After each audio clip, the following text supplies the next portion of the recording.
Bienvenidos al curso de Moklam de creación a nueva creación. Estaremos viendo el día de hoy el capítulo 9, el Evangelio de las Naciones, la parte 2. Y en esta lección vamos a retomar de donde nos quedamos en la última lección, y quisiera anotar en la página 82 de su material el espíritu y el reino. El espíritu y el reino.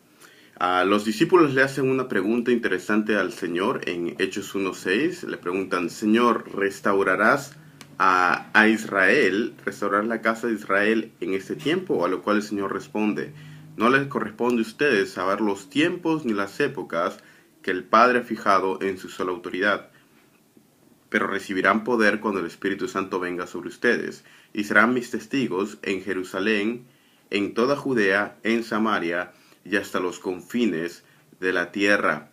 Este era un punto importante porque la venida del Espíritu Santo, como dijimos en la clase anterior, estaba conectada a la restauración de Israel y la predicación del Evangelio a todas las naciones. Esto eran cosas que estaban intrínsecamente ligadas en las profecías del Antiguo Testamento. El Señor no les condena por su falta de entendimiento, en un sentido de que Él ya estaba restaurando a la nación de Israel a través de la iglesia. Pero ellos todavía no habían comprendido completamente cómo todas estas cosas se integraban en el capítulo 1 de Hechos. Este no fue el caso, por ejemplo, en Hechos capítulo 15, cuando ya tenemos el concilio y vemos que se asombran de que Dios no está integrando a los judíos, los gentiles, los samaritanos en algo diferente, en algo llamado la iglesia. Entonces vemos que en Hechos capítulo 1, inmediatamente después de la resurrección de nuestro Señor, el entendimiento de los discípulos todavía era muy limitado. Y esta es una de las razones por las cuales no debemos sacar directamente doctrina del libro de Hechos, porque aún en esta época los discípulos estaban recién comenzando a entender las implicancias de las profecías y de la historia de la redención para su contexto. Entonces no habían llegado todavía a entender cómo realmente esto se cumplía o se iba a cumplir de esta manera. Dice también su material: existe un eco evidente de Isaías 43:10, 12 e Isaías 44:8. Y quiero leerles el verso de Isaías 44:8, que es uno de los que usan los testigos. Dice: no tiemblen ni teman, no se lo han hecho oír y lo he anunciado desde tiempos antiguos. Ustedes son mis testigos. No hay otro Dios fuera de mí, o hay otra roca, no conozco a ninguna. Y esto, Dios está hablando de la restauración de Israel y está hablando de ellos, de Israel, siendo testigos. ¿Testigos de qué? Bueno, testigos del Señor, de lo que Él iba a hacer ante todas las naciones, dentro de todas las naciones. Y vemos que este punto, el ser testigos de lo que Dios estaba haciendo, iba a ser la manera como Israel iba a ser restaurada. Y luego vamos a ver esto en los siguientes capítulos, porque vemos que el Evangelio luego llega a Samaria, a Judea, a Samaria y hasta el último de la tierra. ¿Por qué? ¿Por qué Jerusalén, Judea, Samaria? Bueno, ustedes recuerdan la división que había habido a raíz del exilio, ¿verdad? En la división en la guerra civil, en 10 tribus del norte y las 2 tribus del sur. Ahora, cuando hablaban de las 10 tribus del norte, del reino del norte, a veces se usaba como un sinónimo de Samaria. ¿Por qué? ¿Cuál era la capital del reino del norte? Samaria, obviamente. Entonces, al decir Samaria, era una identificación al reino del norte. ¿Y el reino del sur cuál era? Bueno, Jerusalén y Judea. Entonces, básicamente, lo que Cristo está diciendo en Hechos 1:8 con Jerusalén, Judea, Samaria, está hablando de la nación de Israel del Antiguo Testamento como un todo y la llegada del Evangelio a ellos, y a través de esto del Espíritu Santo llegando a la completitud de Israel en la restauración misma. Y luego de esta restauración es la anunciación del Evangelio a las naciones. Por eso dice que primero debe llegar el Evangelio a la casa de Israel. Y esto es lo mismo que hizo Pablo. Fue a predicar, donde primeramente a la casa de Israel, Judea, Samaria. y luego a los gentiles lo último de la tierra. Y esto era la predicación del evangelio a los gentiles después de que aquellos que estaban destinados a vida dentro de la nación de Israel físico llegaran a ser parte del Israel espiritual en conexión con la iglesia. Y luego llega en la página 83, se menciona un hecho singular en Hechos capítulo 2, en el día del derramamiento del Espíritu Santo y el hablar en lenguas. Dice, en el día de Pentecostés, el Cristo exaltado derramó el Espíritu Santo como se había prometido, el poder hablar en otras lenguas. Esta habilidad era mencionada, por ejemplo, en Hechos capítulo 2, 4, y parece ser diferente de las lenguas de primera de Corintios 14, que requería ser interpretado. ¿Qué significó el hecho de hablar en lenguas? Bueno, fue un milagro que ocurrió en el día de Pentecostés y se le permitió a los discípulos israelitas de diferentes naciones hablar en diferentes lenguas y ser entendidos en diferentes lenguas. A los apóstoles, a los discípulos. Ahora, ¿qué marcaba esto? Ustedes recuerdan, hermanos, que en Génesis capítulo 11 es la Torre de Babel, ¿verdad? En la cual Dios había declarado que le iba a bendecir a todas las naciones, pero el ser humano quería llevar esto a cabo de una manera pecaminosa y construyó la Torre de Babel. Y luego Dios confundió las lenguas, marcando la diversidad, pero no la unidad. Y luego Él creó a Abraham, que es el nacimiento de la nación de Israel, en el capítulo siguiente, en el cual Él elige un hombre y una nación para ser de bendición a todas las naciones, aquello que el ser humano había fallado a hacer en Génesis capítulo 11 en la Torre de Babel. Y el regresar a los idiomas en la unidad de la iglesia marcaba el cumplimiento de la llegada y la bendición del Evangelio a todas las naciones y la restauración del reino de Dios, identificada por el grupo de discípulos que estaban hablando en lenguas diferentes. Y esto es algo que se había previsto en todo el Antiguo Testamento. Por ejemplo, en Salmo 67 dice: te alaben los pueblos, oh Dios, que todos los pueblos te alaben, alégrense y gócense las naciones, porque tú regirás los pueblos con equidad y guiarás a las naciones de la tierra. Te alaben los pueblos, oh Dios, que todos los pueblos te alaben. A veces se habla de la alabanza de Dios de todos los pueblos, de todas las naciones o de todas las lenguas. Y aquí es las lenguas. Y es una sinécdoque, es una manera de identificar la parte por el todo con la nación. Entonces, cuando hablamos de lenguas, una lengua tiene la identificación de nación, y es justamente la llegada del Evangelio a todas las lenguas o las etnias o las naciones a través del cumplimiento del reino de ser de bendición a todas las naciones. Y esto fue el milagro específico que se llevó a cabo en Hechos capítulo 2. Hechos capítulo 2 es un milagro. El milagro de hablar en lenguas o idiomas representativos de las naciones. Espero que eso... y luego sigue diciendo, aquellos que recibieron el mensaje del Evangelio y fueron bautizados se unieron con los apóstoles en la comunión del Espíritu Santo como el núcleo de un Israel nuevo o un Israel renovado. La venida del Espíritu Santo marcaba esto en Hechos capítulo 2. La venida del Espíritu Santo marcaba el inicio de los últimos días con la venida del Espíritu Santo. ¿Y cuáles son los últimos días? Bueno, los últimos días es el periodo intermedio entre la primera venida de Cristo y la segunda venida de Cristo. Y la salvación en estos últimos días iba a ser a través de la predicación de la palabra. Sí, pero ¿cómo es que la palabra llega a ser efectiva? La palabra llega a ser efectiva por la acción del Espíritu Santo, justamente que iba a venir para hacer esta palabra del Señor viva y eficaz. Ese es el primer punto. Y el segundo punto era la restauración de Israel en la formación de la iglesia. La iglesia estaba conformada, nosotros, estaba conformada por dos pueblos étnicos, los judíos étnicos y los gentiles. Por eso dice Efesios que de ambos pueblos, judío y gentil, Él hizo un nuevo pueblo, la iglesia. Esto es en la parte étnica, en la parte física. Sin embargo, en la parte espiritual, Nosotros somos el nuevo Israel y en la parte espiritual hay una continuidad con el Israel espiritual del Antiguo Testamento. Recordemos que en el Antiguo Testamento uno tenía el Israel físico, es decir, la nación étnica de Israel, sobre los cuales tenían la circuncisión, y uno tenía el Israel espiritual, que era aquellos del Israel físico que eran creyentes. No todos los que estaban en la nación de Israel eran creyentes, solamente aquellos que habían tenido la circuncisión del corazón, es decir, aquellos que ponían y habían depositado su fe completamente en Dios.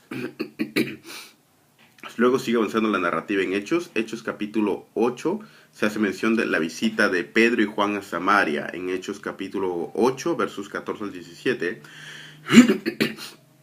para imponer las manos sobre aquellos que ya habían recibido el Evangelio y orar para que pudieran recibir el Espíritu Santo. La predicación de Cristo que hace a los samaritanos fue una nueva etapa importante en la ejecución del plan de Hechos, narrado en Hechos 1:8, y Jesús les había prometido a sus discípulos que llevaran el mensaje a los samaritanos, es decir, al reino de Israel del norte, durante su ministerio en la tierra. Israel del norte, ustedes saben, Israel del norte y Israel del sur, ¿verdad? Esto surgió en la división. Israel del sur eran dos tribus, Judá y Benjamín. Israel, el reino del norte, eran las otras 10 tribus. La capital en el reino del sur, ¿cuál era? Jerusalén. La capital en el reino del norte, ¿cuál era? Samaria. Por eso cuando se habla de Samaria, se identifica con Israel o el reino del norte. La demora que hubo en la recepción del Espíritu Santo para esa versión necesaria para que Pedro y Juan, como representantes de la iglesia de Jerusalén, pudieran dar testimonio de la realidad de su conversión, y así se aseguró la unión de los cristianos samaritanos y de los cristianos de Judea. Ahora, esto es muy importante. Quizá no había un elemento más aterrador para un judío que estar con más repugnante para un judío que estar con un samaritano. Habían 3 oraciones que se hacían en la sinagoga. Gracias, Señor, porque no soy gentil. Gracias, Señor, porque no me has hecho mujer. Y gracias, Señor, porque los samaritanos van a ir al infierno. Básicamente esa era la oración que se hacía. ¿Y quiénes eran los samaritanos? Bueno, los samaritanos era el reino del norte de Israel, ¿verdad? La nación del norte de Israel fue dividida después del reino de Salomón, y el reino del norte fue llevada cautiva a las 10 tribus del norte en el 722 a.C., y las 2 tribus del reino del sur, Judá y Benjamín, fueron llevadas cautivas en el 586 a.C. De estas 10 tribus del norte, obviamente ellos se mezclaron étnicamente con las naciones paganas donde estaban viviendo, pero también se mezclaron religiosamente. Hubo un sincretismo religioso entre sus creencias como israelitas y las tribus paganas, de tal manera que las 10 tribus del norte dejaron de existir, ya no existen, fueron completamente disueltas. ¿Dónde estaba el templo? El templo estaba en Jerusalén. Ahora, las 10 tribus del norte no podían peregrinar hasta Jerusalén porque estaba muy lejos, así que hicieron otro templo con otro sistema de sacrificio, con un sincretismo, es decir, una mezcla religiosa. Por eso es que había tal aborrecimiento de los judíos hacia los samaritanos. Y que el evangelio llegue a los samaritanos marcaba la restauración del reino de Israel como tal. Al haber llegado el evangelio a Jerusalén, Judea, es decir, el reino del sur, el Espíritu Santo, y luego el llegar el evangelio a las tribus del norte, representados por Samaria, eran la completitud de Israel restaurado a través del Espíritu Santo, llegándole las buenas nuevas del Evangelio y siendo anexados a la iglesia. Y una vez que esto se cumpliera, que el Evangelio llegara en primer lugar cronológico a Israel, luego a través de esto iba a llegar el Evangelio a todas las naciones. Y la maldición de Israel y la restauración de Israel, es decir, a través de la predicación del Evangelio en los reinos del norte y sur, resultó en la bendición a todas las naciones. Y esto es lo que menciona Pablo, por ejemplo, en Romanos 9 al 11, aunque también hay un elemento escatológico aquí, pero este es el mandamiento más directo. Hechos 10 marca la obra del Espíritu Santo al conducir a los primeros cristianos acerca de Cristo en ámbitos cada vez más extensos. Esto se enfatiza varias veces en Hechos, por ejemplo, Hechos capítulo 8, versos 29 al 40, 13, 16, etc. El incidente de Pedro Cornelio en Hechos capítulo 10 fue un incidente tan importante de la restauración que se discute ampliamente en Hechos capítulo 11 y luego se menciona nuevamente como un punto o un hito de referencia en el Concilio de Jerusalén en Hechos capítulo 15. Una de las importancias de no solamente llegar el Evangelio a Samaria es que también marca la relación entre la ley mosaica judía y el cristianismo.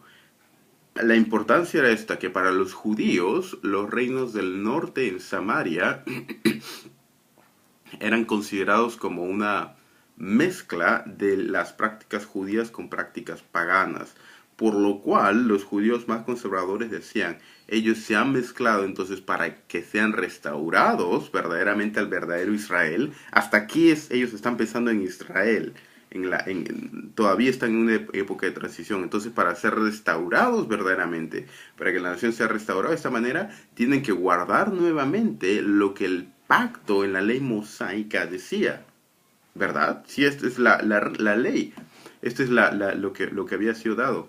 Sin embargo, aquí es donde viene la discusión entre la relación entre el creyente y la ley, entre el nuevo pacto y el antiguo pacto. Y básicamente, aunque la ley no fue abolida, fue cumplida en Cristo Jesús. Y la ley, al ser cumplida en Cristo Jesús y no estar en el mismo contexto, sino estar en contacto con un ambiente gentil, esta ley se convierte en principios. Y estos principios son principios en tres esferas principalmente. En la esfera de la familia, en la esfera de la iglesia y en la esfera del gobierno o la esfera civil. Y estos principios son aplicables para cada ley, para cada sociedad y cultura. Yo no puedo tomar una ley y aplicarla directamente a mi contexto, porque el contexto y la cultura y los tiempos fueron diferentes, pero debo tomar el principio y ese principio puedo aplicarlo a mi contexto. Y la ley en el Antiguo Testamento, especialmente en el Pentateuco y todo el Antiguo Pacto, tiene implicancias gigantescas éticas para la familia, para cómo llevar la iglesia y para el gobierno. Y esto es lo que Pablo hace en las epístolas. Toma el Evangelio y lo aplica. Esto es lo que los apóstoles hicieron, esto es lo que incluso el Señor Jesucristo hizo y esto es lo que nosotros debemos hacer en nuestras iglesias. Debemos predicar y aplicar Levítico, por ejemplo, o Proverbios a nuestro contexto actual. El último tema está en 2.3, el testimonio apostólico. Las palabras de Jesús sugieren el cumplimiento de las promesas de restauración de toda la casa de Israel bajo un solo rey. Y esto véase por favor Ezequiel 37, versos 15 al 11. 15 al 28, perdón. Y aquí este testimonio apostólico marca la restauración de la nación de Israel en la iglesia en cumplimiento con el libro de Hechos. Desde este punto, la intención de Dios de que estos discípulos predicaran la salvación mesiánica a los gentiles se hace evidente. ¿Por qué? Porque justamente al haber llegado el Evangelio a la nación de Israel, en primer lugar, ahora ya debía llegar a los gentiles. Y Hechos 9:31 marca, por ejemplo, un periodo, el fin de un periodo. Hechos 9:31 dice, entre tanto la iglesia gozaba de paz. ¿Dónde? En Judea, Galilea y Samaria. ¿Qué quiere decir esto? La iglesia gozaba de paz en Judea, Galilea y Samaria, es decir, en todo Israel. En Israel del norte y Israel del sur. Y era edificada la iglesia. Y andando en el temor del Señor y en la fortaleza del Espíritu Santo, seguía creciendo. Esto es muy importante, hermanos. ¿Por qué? Porque y esto tiene que ver con, ¿habrá un futuro escatológico para la nación de Israel? Yo creo que sí, pero debemos tener en cuenta que primariamente la nación de Israel, a través de la llegada del Evangelio, llegó en el libro de Hechos. Ellos esperaban una restauración política, pero esa no era la manera como el Señor Jesucristo estaba lidiando. Luego llegamos, hermanos, a la página 84 de su material. Dice, la necesidad de predicar el Evangelio en primer lugar a los judíos proviene no solo de la orden de Cristo, sino de todo el patrón de lo que se esperaba en el Antiguo Testamento. La salvación y restauración de Israel es el primer paso hacia la bendición de las naciones. Esto es debido a que era necesaria la restauración de Israel antes de la predicación del Evangelio a los gentiles. Por esto, una vez que fue predicado el Evangelio a la nación de Israel como un todo, reino del norte y reino del sur, era el momento en el cual proceder a los gentiles. La restauración de Israel a través del Espíritu Santo y a través de ser testigos marca el inicio de la salvación a los gentiles. Y luego se inician los viajes misioneros de Pablo. En Hechos 13:47, Pablo toma la profecía de Isaías 49:6 como la base para predicar el Evangelio a los gentiles. Luego dice, su visita a Roma simboliza la conducción de dicha salvación hasta lo último de la tierra. ¿El Evangelio ha llegado al último de la tierra? Sí, de manera representativa en Hechos, porque lo último de la tierra era Roma. Por esto, la condición para la venida de Cristo fue cumplida, porque Pablo quería predicar el Evangelio hasta los fines de la tierra y entonces vendrá el fin, decía. Entonces, ¿la venida del Señor Jesucristo es inminente? Absolutamente sí. El Señor Jesucristo puede venir en este instante. No hay ninguna profecía que tenga que ser cumplida. Entonces se predicará este Evangelio del reino a todas las naciones y entonces vendrá el fin. Ahora, ¿esto fue cumplido en el primer siglo? Y yo creo que fue cumplido en el primer siglo. ¿Tiene de alguna manera un cumplimiento en la actualidad? Yo creo que sí, porque todas las naciones implica representantes de las naciones o las lenguas en todo el mundo. Eso no quiere decir que el Evangelio tiene que llegar a las 7.800 idiomas que existen en la actualidad. No, significa representantes de los mismos, de las lenguas principales de la tierra, de las familias principales de la tierra. Y yo creo que eso ya fue cumplido. Así que el Señor Jesucristo demora su venida, pero puede venir en cualquier momento. Cualquier forma de enseñanza que diga que el Señor Jesucristo no puede venir en este instante, yo creo que no le hace justicia a lo que la Biblia dice. El Señor Jesucristo puede venir ahorita, como un ladrón en la noche, y esa es la represión de velad y orad, porque no sabemos lo que va a ocurrir. ¿Van a haber señales? Sí. Ahora, ¿cómo se reconcilian las señales con que puede venir inmediatamente? Bueno, uno puede haber sido que yo no reconozca las señales, pero las señales estén presentes. Pero de que van a haber señales, van a haber señales. De que las vas a reconocer, eso es diferente. Eso es diferente. Último ítem, el ministerio de Pablo, en Hechos capítulo 9. La intención de Jesús de que sus apóstoles fueran sus testigos hasta lo último de la tierra, como se menciona en Hechos 1:8, la cumplen Pablo y sus compañeros, más que los dos apóstoles, quienes en general estuvieron unidos a los judíos. El ministerio de Pablo es preponderante en Hechos, no por su teología, etcétera, sino por la naturaleza de su ministerio, que era alcanzar a los gentiles. Y por eso, en la segunda parte, que tiene que ver netamente con el evangelio, ya no a la casa de Israel, sino hacia los gentiles, y esa es la parte más importante en la segunda parte de Hechos, es por eso que Pablo toma preponderancia, porque cronológicamente era hacia los gentiles. Dijimos un líder, por ejemplo, hacia los judíos, Pedro, Pablo hacia los gentiles, etcétera. La labor de Pablo era anunciar entre los gentiles el evangelio y las inescrutables riquezas de Cristo, y aclarar a todos cuál sería la dispensación del misterio escondido desde los siglos de Dios que creó todas las cosas. Para Pablo no estaba creando nada nuevo. Pablo, si tú le preguntas, Pablo, ¿estás enseñando algo nuevo? No, enseñar algo nuevo es herejía. Yo no quiero ser innovador. Yo estoy enseñando lo que los profetas han anunciado desde tiempos antiguos en las escrituras, y cómo esto ha tenido su cumplimiento en la persona, mensaje y obra de Cristo Jesús. Y como consecuencia de esto es lo que tú tienes que hacer. Siempre la historia salutis iba de la mano con el Pactum Salutis y con el Ordo Salutis. Y es lo mismo el día de hoy. Nosotros basamos nuestra predicación del Evangelio en el Historia Salutis, lo que Dios ha hecho en el Antiguo Testamento, cómo esto se relaciona con Cristo Jesús, en el decreto de Dios dado en el Pactum Salutis, y cómo esto se aplica a nosotros el día de hoy en el Ordo Salutis, justificación, santificación, lo que tú tienes que hacer como consecuencia de esto. Y aquí termina mi exposición. Hay Hechos capítulo, dice ejercicio. Examina el sermón de Pablo que aparece en Hechos capítulo 17, 22 al 31. ¿Cómo predicó una audiencia no judía? Bueno, Pablo comenzó desde la base a los griegos, desde la base de la creación. Y no asumió que ellos tenían un conocimiento del Antiguo Testamento, sino que comenzó desde cero, con la creación y luego yendo por temas. Y es lo mismo que debemos hacer. ¿Por qué Pablo comenzó con la creación? ¿Fue porque ahí eran unos temas diferentes? No, porque ¿cómo comienza la Biblia?